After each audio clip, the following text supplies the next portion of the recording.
Avant, quand j'avais besoin de quelque chose, je l'achetais sans trop réfléchir. Un billet de train, une voiture, une nuit d'hôtel. J'ai même acheté une perceuse le jour où j'ai voulu faire des trous dans mes murs. Bref, je consommais et je regardais passer les trains. Et puis, comme des millions de Français, j'ai découvert l'économie collaborative. Dormir chez l'habitant plutôt qu'à l'hôtel, louer un objet au lieu de l'acheter, ou encore partager une voiture. Nous, on permet aux conducteurs de partager les frais avec des passagers. Une révolution profonde de notre manière de consommer, démarrée il y a moins de 10 ans. Aujourd'hui, grâce à Internet et aux nouvelles technologies, ces sites se multiplient. Un Français sur 2 les utilise déjà. Tous les secteurs traditionnels sont touchés. Bonsoir, bienvenue à tout le monde. Déjà 13 milliards d'euros de chiffre d'affaires dans le monde, 10 fois plus prévu en 2020. Derrière ce succès, de jeunes entrepreneurs qui n'ont pas encore 40 ans ont fait fortune.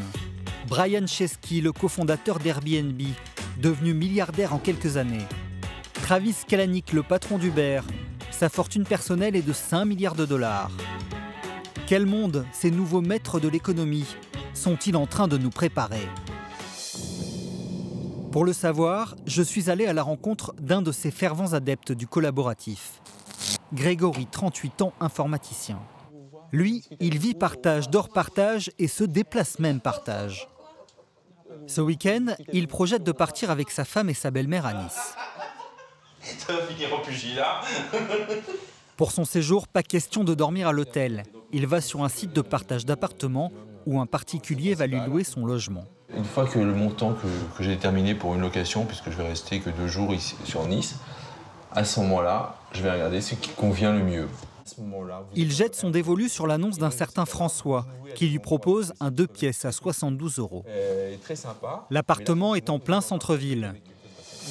Et pour se rendre là-bas, Grégory fait aussi dans le collaboratif. Et alors après, pour ce genre de voyage, certainement que je vais y aller en blablacar. Il fera du covoiturage, c'est-à-dire que pour diminuer les frais, il profitera de la voiture d'un autre automobiliste. Bonjour, Grégory.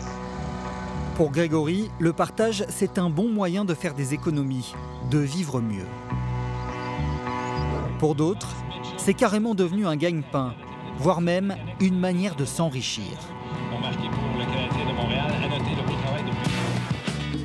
Au Québec, cette économie de partage a totalement changé le destin d'un homme. Danny Papineau, 39 ans.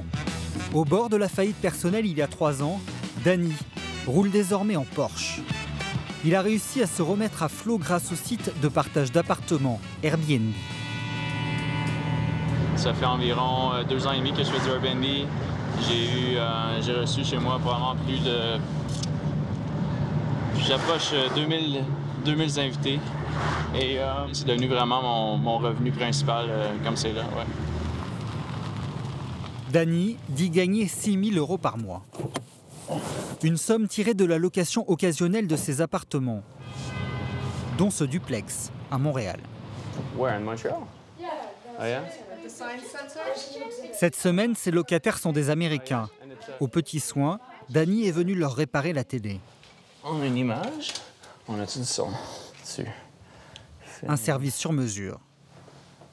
Je préfère donner mon argent à quelqu'un qui essaie, vous voyez, d'être un entrepreneur local et qui fait quelque chose de positif pour la communauté. Il faut encourager ce genre d'initiative. C'est grâce à l'argent de ces touristes et des autres locataires que Danny a la belle vie depuis 3 ans. Un business qu'il a commencé loin de Montréal. Il faut s'enfoncer dans les grands espaces canadiens pour connaître le début de l'histoire. 200 mètres carrés, 4 chambres et une jolie vue sur le lac. C'est dans ce cocon paradisiaque que Danny vit la plupart du temps.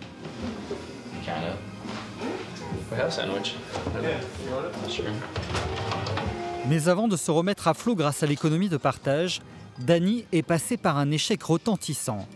Maudit que je suis chanceuse d'être ici! Wow! Ce long métrage qu'il a lui-même réalisé et financé il y a 10 ans.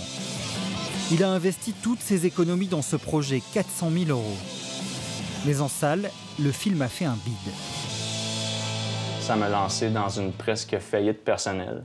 Et c'est mon agent d'immeuble qui m'a dit « Regarde, pourquoi tu n'essaies pas de louer ton appartement sur Airbnb juste en attendant de la vendre? » Et j'étais là « C'est quoi ça, Airbnb? » Danny aurait pu tout perdre. Sa petite cabane au Canada, ses appartements pour rembourser ses créanciers. Mais le site de location entre particuliers lui a permis de sortir la tête de l'eau. Et même mieux.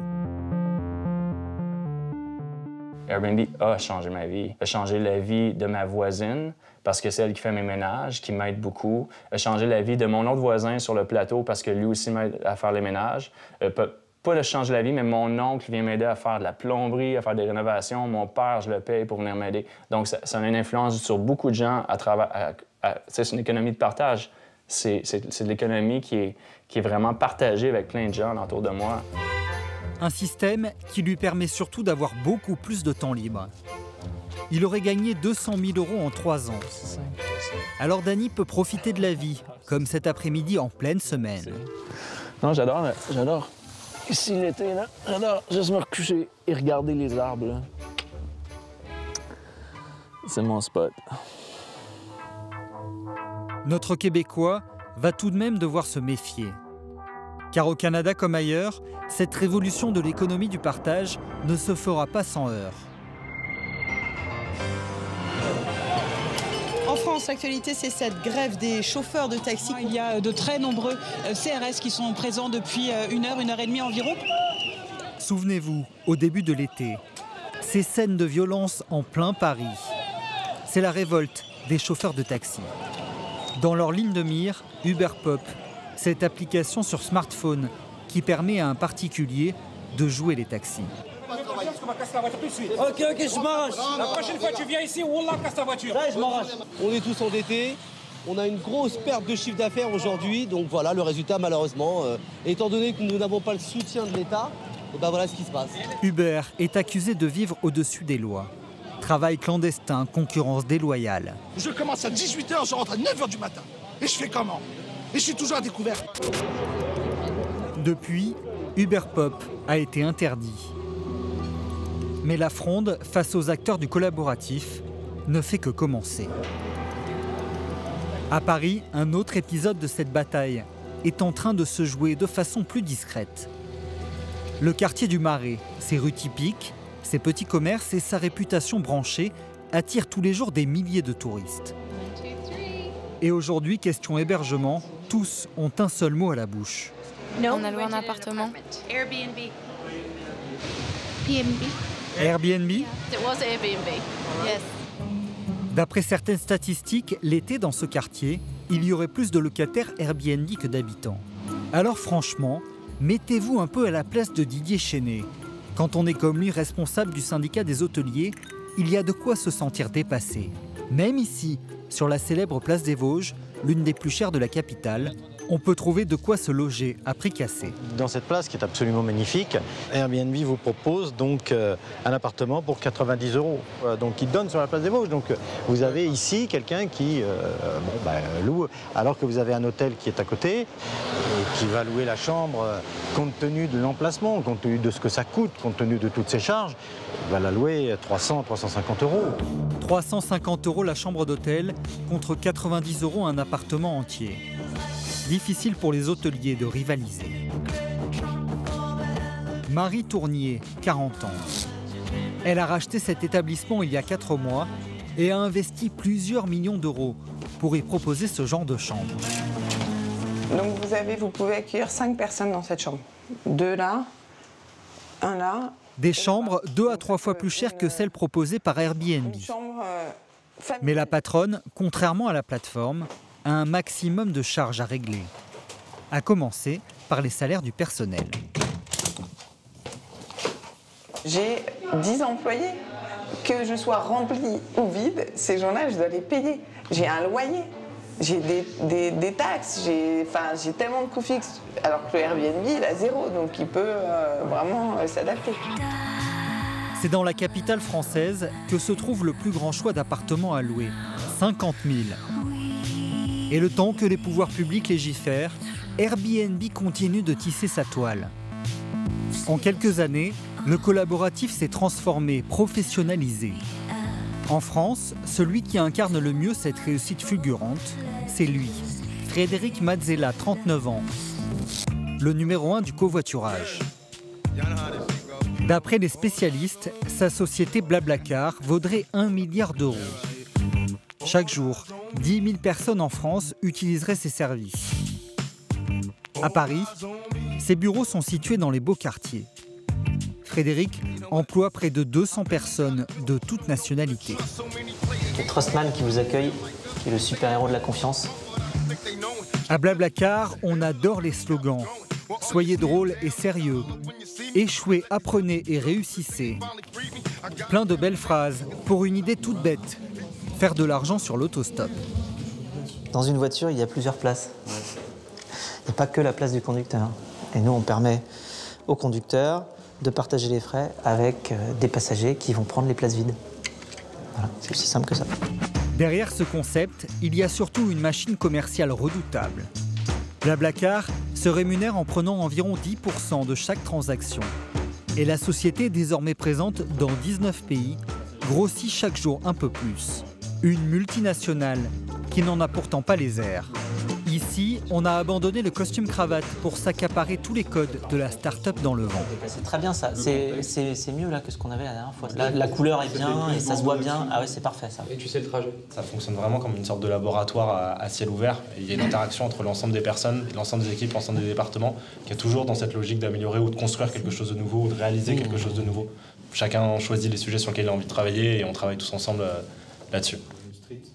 Signe de son succès, le site a levé l'année dernière 100 millions d'euros pour se développer. Les projets se bousculent et Frédéric Mazzella a désormais des ambitions planétaires. On arrive à trouver des capitaux pour l'investissement, notamment pour la croissance. C'est beaucoup des capitaux pour croître et pour investir sur des nouveaux territoires.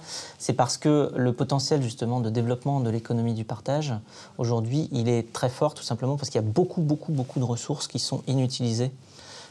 De la voiture à la maison. Et donc, il y a beaucoup de services qui se développent qui permettent de mieux utiliser ces ressources-là. Et parce que, comme pour n'importe quelle entreprise capitaliste, la France ne lui suffit pas, le jeune patron a décidé d'imposer son modèle au monde entier. C'est à 9000 km de Paris que se joue peut-être l'avenir du site internet de covoiturage.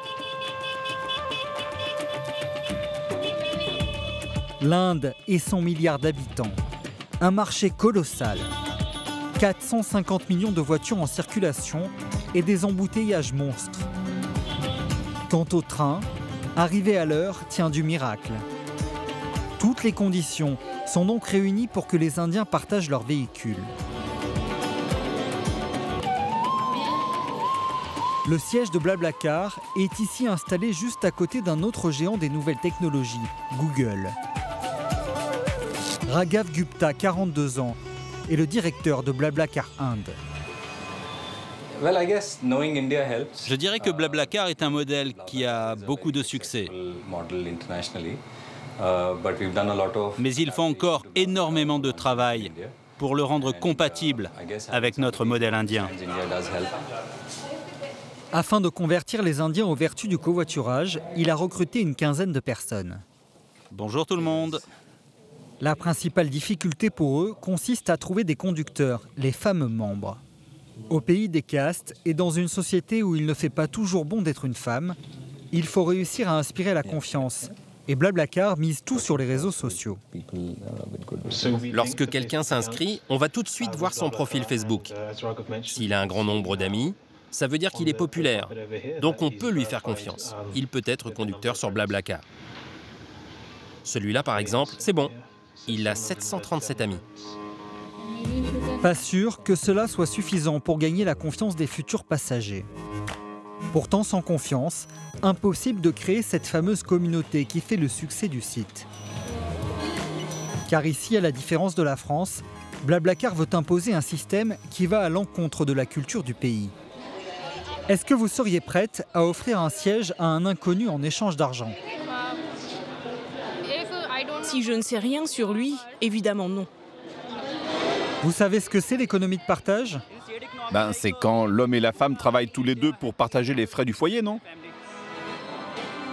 L'économie de partage ici, ce n'est donc peut-être pas pour tout de suite. Pas de quoi pour autant freiner les ardeurs des Français de Blablacar. L'important, c'est d'être dans la place, d'être le premier quand l'Inde s'éveillera. Car de Delhi à Montréal, en passant par Paris, l'onde de choc du partage se propage à vitesse grand V et elle bouleverse tout sur son passage. Pour l'instant, rien ni personne ne semble pouvoir lui résister.